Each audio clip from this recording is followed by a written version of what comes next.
우리가 어제는 암몬, 모압, 세일 그리고 에돔과 블레셋의 멸망에 대한 하나님의 심판의 메시지를 우리가 듣게 되었고요. 오늘은 두로에 대한 심판의 메시지를 듣게 됩니다.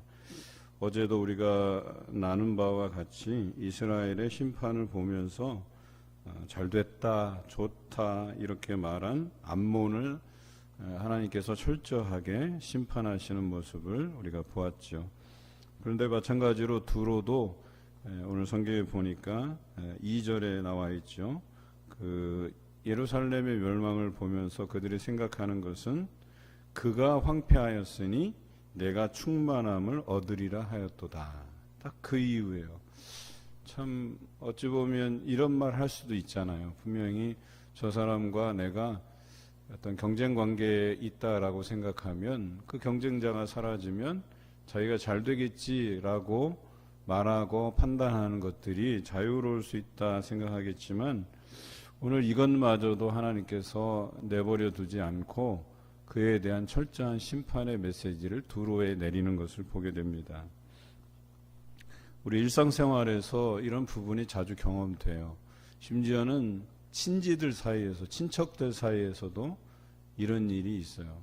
그래서 누가 아파트를 샀는데 우리는 뭐 전셋집에 살고 이렇게 비교하는 삶이 일상이 된 듯해요. 그러니까 우리 안에 친척들 사이의 문제인데도 불구하고 그것을 경쟁 상대로 놓고 누가 더 잘 살고 누가 더 넓은 집에 살고 누가 더 그 기업이 잘 되고 이런 것들을 경제 안에서 판단하고 좀 내가 뒤처진다 하면 그것을 못 견뎌하고 분해하고 내가 더 잘 살아보고자 그것에 대해서 더 우리가 집중하고 몰두하는 모습들이 우리 삶 안에서 존재한다는 거예요. 여러분 두로라는 나라가 어떤 나라입니까? 솔로몬 시대에 하나님의 성전을 지어드릴 때에 그 성전에 소요되는 많은 좋은 목재들을 날라준 나라가 두로입니다. 그래서 두로가 주로 해상무역의 중심지였고 또 여러 곳에서 들어오는 좋은 물건들이 나는 곳이었었어요. 그래서 두로의 히람 왕이 솔로몬 왕을 도와서 예루살렘 성전을 건축하는 일에 굉장한 도움을 주죠. 이 두로의 위치는 그 예루살렘을 중심으로 봤을 때 북쪽, 그리고 북쪽으로 올라가다 보면 가장 위쪽에 헐몬산이 있죠. 그러니까 그 헐몬산에서 좌측으로, 보기에 좌측으로 바다 그 지중해 쪽으로 가다 보면 거기에 두로가 있고 두로 위에 시돈이라는 나라가 있어요. 그러니까 주로 이 두로와 시돈은 같이 취급되는 나라예요. 그리고 이 해상무역의 중심지였기 때문에 주로 그들이 그 해상무역을 하는 때에는 밑으로는 애굽 쪽으로 이제 해상무역을 하고 위쪽으로는 오른쪽 위쪽에 바벨론이라는 나라와도 해상무역을 해요. 바벨론은 좌측으로 와서 그 두로와 시돈을 통해서 애굽이나 아니면 헬라 쪽에 그리스 지역 쪽에 그 물건들을 이제 구입하는 그런 해상무역의 중심지였었어요. 어찌 보면 예루살렘도 해상무역을 할 수 있는 도시가 몇 군데 있었어요. 아래쪽으로 내려오면 뭐 가이사랴 빌립보 같은 지역들. 그러니까 경쟁 관계에 있다고 해도 과언은 아니죠.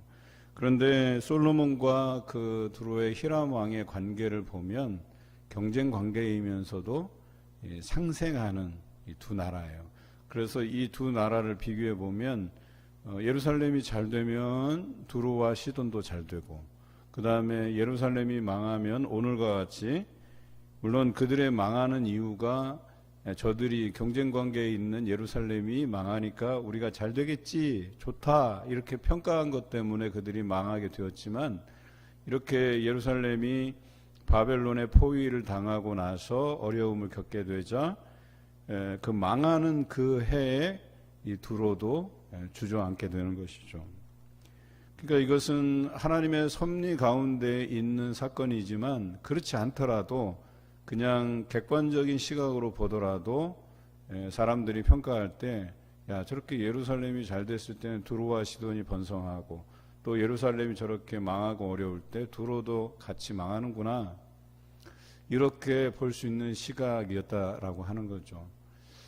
우리 세계 경제도 마찬가지예요. 이제 경제 공동체라는 단어들이 있잖아요. 아시아 국가, 또 뭐 유럽 국가, 남미, 북미, 뭐 이렇게 해서 이런 국가들, 또 아프리카, 이런 국가들이 뭐예요? 그 주변 국가들과의 어떤 관계 안에 있고, 물론 경쟁 안에서도 있지만 관계 안에서도 있어요. 그러니까 좋은 관계를 맺어야만 그 다른 나라가 타격을 입을 때 우리도 그 부분에 대해서 도와줄 부분들을 도와주고, 또 함께 아파야 될 부분 함께 아파하고 공유하고 이래야 되거든요. 그런데 어느 나라가 잘 못됐다 해서 그럼 우리에게 좋으냐? 그렇지 않다는 거예요. 그래서 어느 발, 이런 표현 많이 들어봤죠. 뭐 그리스 발, 뭐 영국 발, 한국 발, 중국 발. 얼마 전 헝다 은행이 그 파산을 맞으면서 헝다라는 기업 때문에 많은 그 기업들이 피해를 입게 되었잖아요. 그런데 그게 불과 그 중국 내에서만 피해를 입는 게 아니거든요. 거기에 관련된 국가들의 기업들이 많은 어려움을 겪는 거거든요.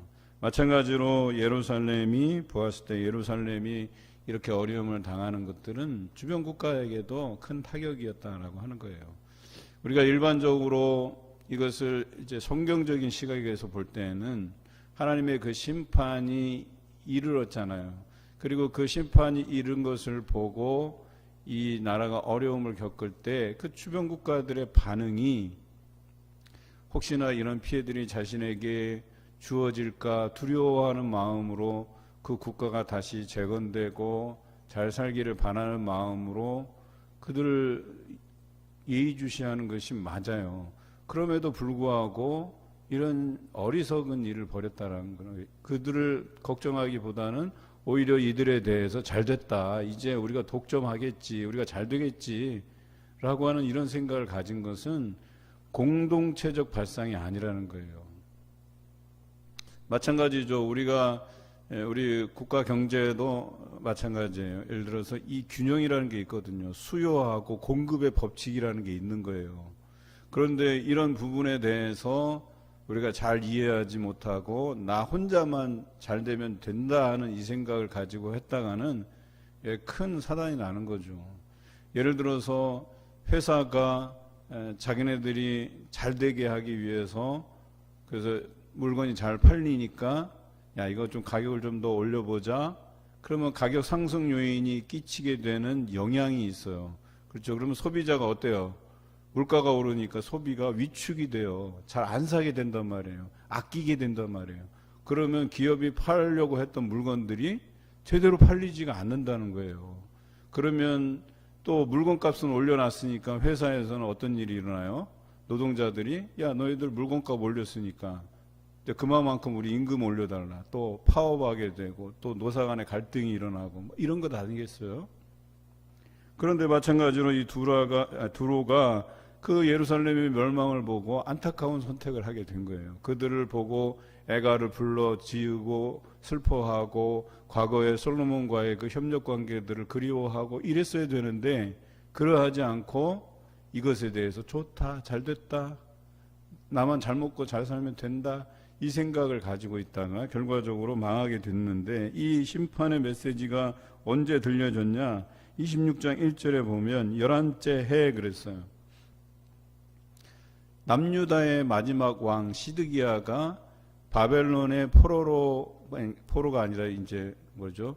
포위된 때가 9년째였잖아요. 그가 왕이 된 지 9년째. 그리고 9년, 10년, 11년째, 3년을 포위당하거든요. 그 11년째, 11째 해에 예루살렘이 망하게 되는 거예요. 그러니까 뭐예요? 이 11째 해 어느 달 초하루에 여호와의 말씀이 내게 임하여 이르시되, 그랬어요. 이 예루살렘이 망하게 된 해에 그 심판의 메시지가 에스겔에게 들려져서 두로에 대해서 선언을 한 거예요. 그러니까 뭐 이게 예루살렘이 망하고 한참 있다가 두로에 대한 심판의 메시지가 들려진 게 아니에요. 그들이 예루살렘의 멸망을 보면서 입을 건방지게 놀렸다가 어때요? 이 일을 당하게 되는 거거든요. 오늘 우리가 같이 부른 찬송에 보면 2절에 내 친구를 삼가 잘 선택하고 너 언행을 삼가 늘 조심하라 이렇게 표현되어 있잖아요.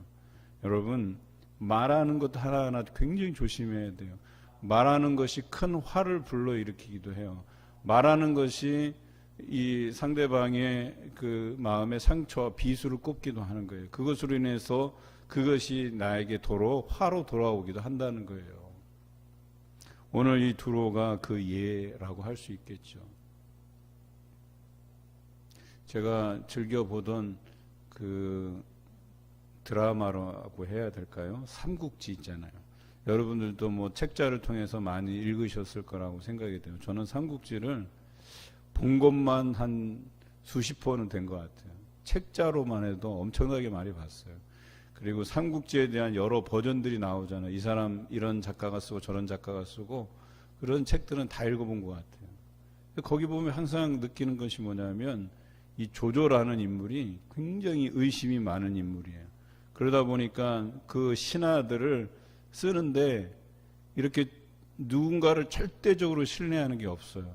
총애하다가도 그 사람이 말 한 번 잘못하면 아, 이놈이 역심을 품었구나. 그래서 언젠가는 죽이게 돼요, 그 사람을. 그러니까 뭐예요? 거기서도 우리에게 들려지는 교훈들이 있단 말이에요. 야, 이거 말하는 것 언행을 삼가 조심해야 되겠구나 하는 그거죠. 그런데 거기에서 아주 독특한 인물 하나가 있어요. 스마이라고 하죠. 그 사마이라는 인물은 어때요? 조조를 꿰뚫어서 관통하고 있어요. 그래서 조조가 이걸 싫어하고 저걸 싫어하고 이걸 너무나도 잘 알아요. 그래서 그가 미리미리 행동하고 그의 눈밖에 나지 않기 위해서 행동해요. 그러면서 그 처세술로서 살아남는 인물이에요. 결과적으로 그의 후손에서 왕위에 오르게 되잖아요. 그 조씨의 그 왕가들을 몰락시키고 이제 사마이의 가문의 그 시대를 열게 되잖아요. 여러분, 우리도 살아가면서 이 역사의 주관자가 하나님이시라면 우리가 하나님의 뜻을 헤아리고 분별하는 지혜가 필요한 거지 다른 게 필요한 게 아니에요. 하나님 앞에 항상 언행을 주의해야 되고 하나님께서 주신 계명에 귀 기울여야 되고 그분께서 뜻하시는 바가 뭔지 그 방향성을 제대로 읽고 가는 사람이 현명한 사람이라고 말씀드리는 겁니다. 그런데 두로는 그렇게 하지 못했다는 거죠. 그래서 그 두로는 어떻게 돼요? 3절부터는 두로의 멸망에 대한 이야기들을 3절에서 6절까지는 요약하고 있고 7절부터는 마지막 절까지 두로의 심판의 과정을 아주 면밀하게 기록하고 있어요. 두로야, 내가 너를 대적하여 바다가 그 파도를 굽이치게 함같이 여러 민족들이 와서 너를 치게 하리니, 그러니까 여러 민족들이 와서 친다 그랬어요. 7절에 보면 내가 왕들 중에 왕 곧 바벨론의 느부갓네살 왕으로 하여금 북쪽에서 말과 병거와 기병과 군대와 백성의 큰 무리를 거느리고 와서 두로를 치게 할 때에 그가 들에 있는 너의 딸들을 칼로 죽이고 너를 치려고 사다리를 세우며 토성을 쌓으며 방패를 갖출 것이며, 이렇게 해서 구체적으로 바벨론의 침략에 대한 부분도 기록되어 있지만 또 3절에 보면 그 여러 민족으로 하여금 어때요? 그 바다가 그 파도를 굽이치게 함같이, 그러니까 이 파도가 몰려와서 그 나라를 치는 거, 해안가니까 치듯이 그 여러 나라가 너희를 칠 것이다 라고 표현하고 있어요. 여기서 말하는 것은 그의 무역 중개업의 대상이 되었던 나라들, 특히 여기서 말하는 것은 헬라 지역이에요. 그러니까 그 헬라 지역이 그들의 풍요로움의 대상이었단 말이에요. 그 나라들과 그 중개무역을 통해서 그들이 이득을 얻어서 잘 살게 되었는데, 이제는 그들이 풍요로움의 근거지가 되는 곳들로부터 공격을 받게 된다는 거예요. 그러니까 이 두 가지, 뭐 어느 곳으로 인해서 우리가 멸망하였다 이렇게 딱 말하기는 어려울 거예요. 그런데 이 두 침략을 통해서 하나는 경제적인 침략이고 하나는 물리적인 침략인데, 이 침략을 통해서 이 나라가 구군이 기울게 되고 결과적으로 어때요? 망하게 되는 그 과정을 겪게 되는 것이죠. 그런데 이렇게까지 되는 것은 그들이 하나님 앞에 그 언행을 주의하지 않았기 때문에. 특별히 또 한 가지는 뭐예요? 그 언행을 주의하지 않았다는 것은 하나님을 깊게 그들이 인식하지 않았다는 거예요. 그러니까 하나님께서 그들에게 두려운 존재이고 그들이 신경 써야 될 대상으로 여기지 않았다는 거예요. 저는 이것이 참으로 안타까워요. 드로와 시돈은 예루살렘에서 가까운 거리예요. 다른 나라들보다 상대적으로. 그렇다면 이 나라가 하나님을 섬김으로 인해서 막강함을 펼쳤던 때가 있잖아요. 그리고 드로의 히람 왕 때는 그것을 알았어요. 그래서 솔로몬과의 좋은 관계를 유지했을 거라는 거예요. 그래서 거기서부터 그 하나님이라는 존재를 그들이 알았을 거라는 거예요. 그럼에도 불구하고 세월이 지나서 그 하나님을 잊어버렸고, 또 이 예루살렘을 중심으로 하는 이스라엘 국가가 그 두로와 시돈에게 그 하나님의 존재들을 꾸준히 알렸으면 어떠했을까 하는 생각도 해보는 거예요. 또 그들의 입장에서 볼 때는 이스라엘을 볼 때 저들의 국가가 하나님을 잘 섬겼을 때에 막강한 그런 실력을 갖출 수 있었고, 그들이 하나님을 떠나 생활했을 때에 그 이방 국가들이 공통적으로 얘기했던 게 뭐예요? 이제는 내 하나님이 너희에게서 떠났나 보다. 이제 하나님이 계시지 않는가 보다. 역사하시지 않는가 보다.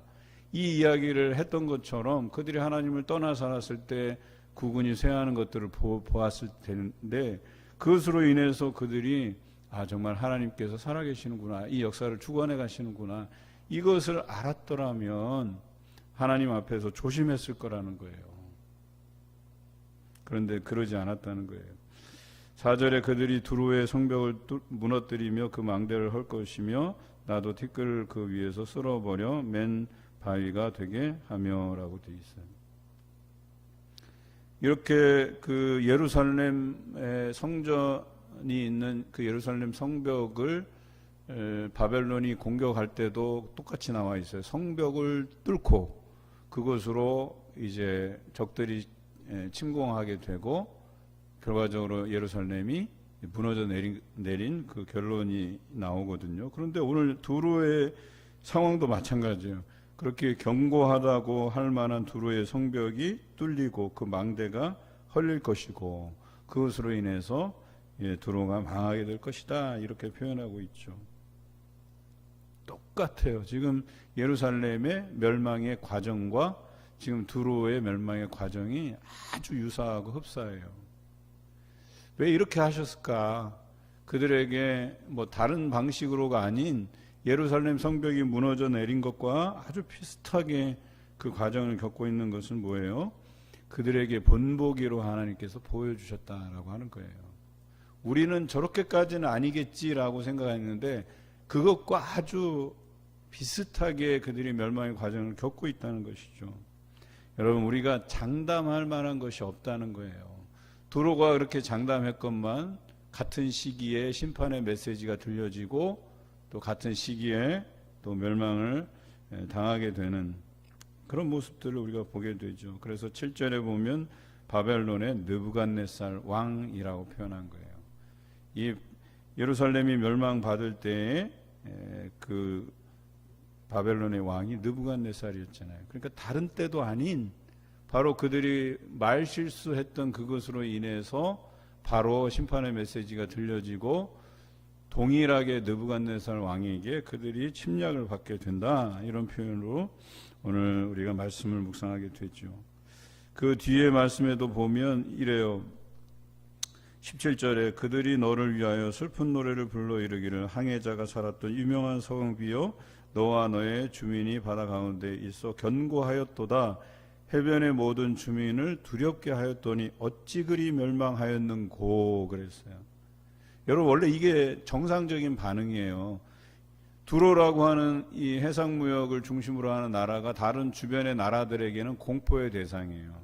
굉장히 부러움의 대상이었고 잘 살고 견고하고 성벽도 견고하고, 그런데 이것이 하루아침에 쓸모없게 된 거예요. 그리고 그 주변에 있는 나라들이 이것으로 인해서 애가를 불렀단 말이에요.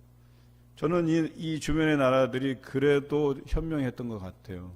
그것을 보고 두려워하고 애가를 부르는 게 당연한 거예요. 그리고 이 일을 행하신 분이 누굴까라고 하는 이 부분에 대해서 그들이 귀를 기울였을 가능성이 높아요. 그리고 그것이 하나님이 행하신 일임을 그들이 인지했을 거예요. 18절에 내가 무너지는 그날에 섬들이 진동할 것이며 바다 가운데의 섬들이 내 결국을 보고 놀라리로다 하리라. 그리고 이것을 행하신 분이 마지막 절에 주 여호와의 말씀이니라. 이것이 하나님께서 행하신 일이다라고 에스겔에게 선언하신 거죠. 그리고 이것을 이방 나라들이 듣게 한 것이다 라고 하는 것입니다. 20절에 보면 내가 너를 구덩이에 내려가는 자와 함께 내려가서 옛적 사람에게로 나아가게 하고 너를 그 구덩이에 내려간 자와 함께 땅 깊은 곳 예로부터 황폐한 곳에 살게 하리라. 내가 다시는 사람이 거주하는 것이 되지 못하리니 살아있는 자의 땅에서 영광을 얻지 못하리라. 두로가 이쯤이면 우리가 잘 살겠지, 그 모든 영광을 우리가 가지겠지 라고 생각한 그 시점에 하나님께서는 뭐예요? 거기에 아무도 거하지 못하는 땅이 되게 하겠고 영광을 얻지 못하게 하리라. 여러분, 우리가 살아가면서 한 가지 잊지 말아야 될 것은 우리가 존재하는 목적에 대해서 잘 아셔야 돼요. 하나님께 영광을 올려드리기 위해서 존재하는 우리 사람들이거든요. 그런데 그것을 잊으면 안 돼요. 하나님께 모든 영광을 돌려드리는 것이 우리 인생의 최종적인 목적이라는 거예요. 어떤 일이 왔는데 이게 내 지혜로, 내 노력으로, 내 경험으로 된 것이다 말하기 전에 이것이다 하나님의 은혜였음을 고백드리라고 얘기하는 거예요. 두로가 그 일을 하지 못했다는 거예요.